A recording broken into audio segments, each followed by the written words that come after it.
Doctor Arindam অধিকারী তিনি লিখছেন, কৃষ্ণেন্দু তুমি এক গরিব বাড়ির সন্তান ছিলে। কৃষ্ণেন্দু তুমি কিন্তু সপ্তম শ্রেণীতে পড়তে পড়তেই শিখে নিয়েছিলে অপূর্ব এক জীবনবোধ। কৃষ্ণেন্দুর পরনে হালকা হলদে টি শার্ট আর নীল রঙের প্যান্ট।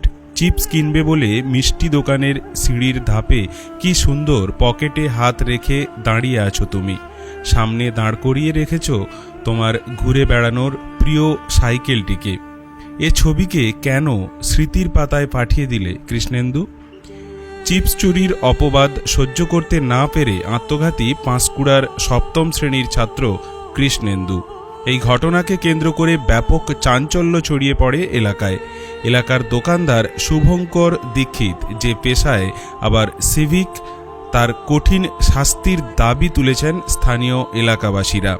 জানা গিয়েছে গত রবিবার বিকেলে পাঁশকুড়া এলাকার ওই সপ্তম শ্রেণীর ছাত্র স্থানীয় একটি দোকানে চিপস কিনতে গিয়েছিল। সেই সময় দোকানদার ছিলেন না। বেশ কয়েকবার দোকানদার শুভঙ্কর দীক্ষিতকে ডাকাডাকি করেও তার সাড়া মেলেনি। দোকানের সামনে চিপসের প্যাকেট পড়ে থাকতে দেখেছিল ওই ছাত্র। এরপর চিপসের প্যাকেট তুলে নিয়ে সাইকেলে করে সে বাড়ির উদ্দেশ্যে রওনা দেয়। আর ঠিক সেই সময়েই দোকানদার চলে আসেন। ছাত্রটিকে চিপসের প্যাকেট নিয়ে যেতে দেখে তাকে মোটর সাইকেল নিয়ে ধাওয়া করেন শুভঙ্কর দীক্ষিত নামে ওই ব্যক্তি। ওই কিশোরকে ধরে চোর অপবাদ দেন দোকানদার। সেই সময় ওই ছাত্রটি পকেট থেকে 20 টাকার নোট বের করে দোকানদারকে দেয়। টাকাও নেয় দোকানদার। ছেলেটিকে কানে ধরে উঠবোস করানোর ঘটনা নাকি ঘটেছে। ভরা বাজারের মাঝে এই অপমান অপবাদ সহ্য করতে পারেনি ছেলেটি। ইতিমধ্যেই নাবালকের মা ঘটনাস্থলে পৌঁছান। কৃষ্ণেন্দুকে শাসন করে বাড়ি ফিরিয়ে আনেন। বাড়ি এসে একটি ঘরে ঢুকে পড়ে কৃষ্ণেন্দু।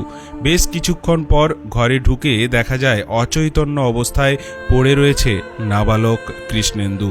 ঘর থেকে একটি সুইসাইড নোটও উদ্ধার করা হয়, যাতে লেখা, মা আমি বলে যাচ্ছি যে আমি কুড়কুড়ের রাস্তার ধারে কুড়িয়ে পেয়েছিলাম, চুরি করিনি। যাতে লেখা, মা আমি বলে যাচ্ছি আমি কুড়কুড়েটা রাস্তার ধারে কুড়িয়ে পেয়েছিলাম, চুরি করিনি। সিসিটিভি ফুটেজে দেখা যায় ওই নাবালক সাইকেল নিয়ে যখন দোকানে যায় তখনই চিপসের প্যাকেট বাইরে পড়ে। দোকানে ঢুকে কাউকে না পেয়ে দোকানের বাইরে পড়ে থাকা চিপসের প্যাকেট তুলে নেয় সে। অপর ফুটেজে দেখা গেছে মা ছেলেকে শাসন করছেন, দোকানদার পাশে রয়েছেন। সিভিকের পরিবার ষড়যন্ত্রের অভিযোগ তুলেছে। ছেলেটির পরিবারের দাবি, তার আগে অন্য জায়গায় ওই নাবালককে শাসন করেছে সিভিক, যে কারণে তার ছেলের এই মৃত্যু। তদন্তে নেমেছে পাঁশকুড়া থানার পুলিশ। ইতিমধ্যেই বেশ কয়েকজনকে গ্রেপ্তারও করা হয়েছে।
কি হয়েছিল একটু বলবেন?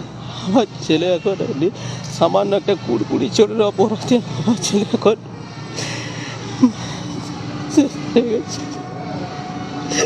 সামান্য একটা কুড়কুড়ি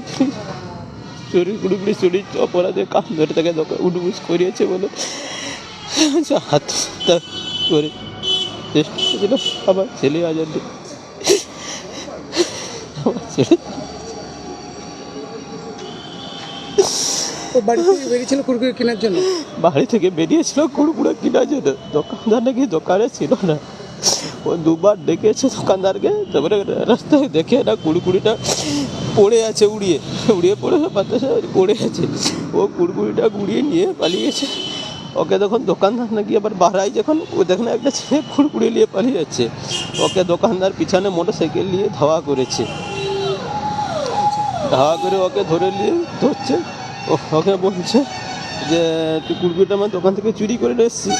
ও বলছে না স্যার, আমি চুরি করে আনিনি, আমি ঘুরিয়ে পেয়েছি। বলে না, তুই চুরি করে নিয়েছিস। বলে না, বলতে ওকে নাকি পয়সাও দিয়েছে। তখন ও দোকানের বলে চল দোকানে চল। ওকে দোকানে নিয়ে এসে নাকি বল স্বীকার করেছে, বল চুরি করেছিস। বলে নাকি কান ধরে উডুস করছে। ও সেটা মানে আত্মসম্মান নিতে পারছে না, বাজারে মারধর করেছে। মারধর করেছিল না সেটা ঠিক স্যার আমরা জানি না, আমরা তো বাড়িতে ছিলাম, খবর হয় না। মারধরও করেছে বসুন না, আর কান ধরে উডুস করেছে। সেই আত্মসম্মান স্যার, এখন আমার একটাই কাজ শুধু আমার ছেলেকে ভালোভাবে বাড়ি নিয়ে, এখন যা আছে, আমরা তো গরিব মানুষ, খেটে খাই, আমাদের কারো কোনো উপরে অভিযোগ নেই। ভগবান কপাল উপরে যা রেখেছেন আমাদের সেটাই। এখন শুধু ছেলেকে ভালোভাবে বাড়ি করে নিয়ে গিয়ে দাহ করবো, নিজের জায়গায় নিজে ভালোভাবে ঠিক রাখতে চাই। বিষ এটা খেয়েছিল? হ্যাঁ, বিষ খেয়েছিল। ওটা কোথায় পেয়েছিল? তা আমরা সব চাষিবাসী মানুষ, তো আমাদের ঘরে সবসময় থাকে। আমরা তো চাষবাস করে খাই, খেটে খাওয়া মানুষ, আমাদের ঘরে সবসময় থাকে। মানে আত্মসম্মানের জন্যই সে যে বিষ খেলো। হ্যাঁ হ্যাঁ। আপনার নাম? আমার নাম জগন্নাথ বেরা। এবার বলুন। জগন্নাথ বেরা। কি চাইছেন আপনারা এখন? এখন আমরা চাইছি আমার ছেলে যেন ভালো, এখন নিয়ে গিয়ে আমরা দাহ করব। আমাদের এটাই, আমরা গরিব মানুষ, আমাদেরকে তো কারো কোনো উপরে অভিযোগ নেই। উপরওয়ালা ভগবান যেটা করবে সেটাই, আমাদের উপরওয়ালার উপরে বিশ্বাস আমাদের, আর কারো কোনো অভিযোগ দোকানদারের উপরে কিছু কি? না, আমাদের আমরা গরিব মানুষ, খেটে খাই ভাই। আমার এখন সন্তান চলে গেছে, আমার কারো কোনো অভিযোগ নেই। এখন উপরে ভগবান যা রেখেছে কপালে সেটাই হবে। কিসে পড়াশোনা করতে? পড়াশোনা করতো ক্লাস 7-এ, বাকুল্লা হাই স্কুল।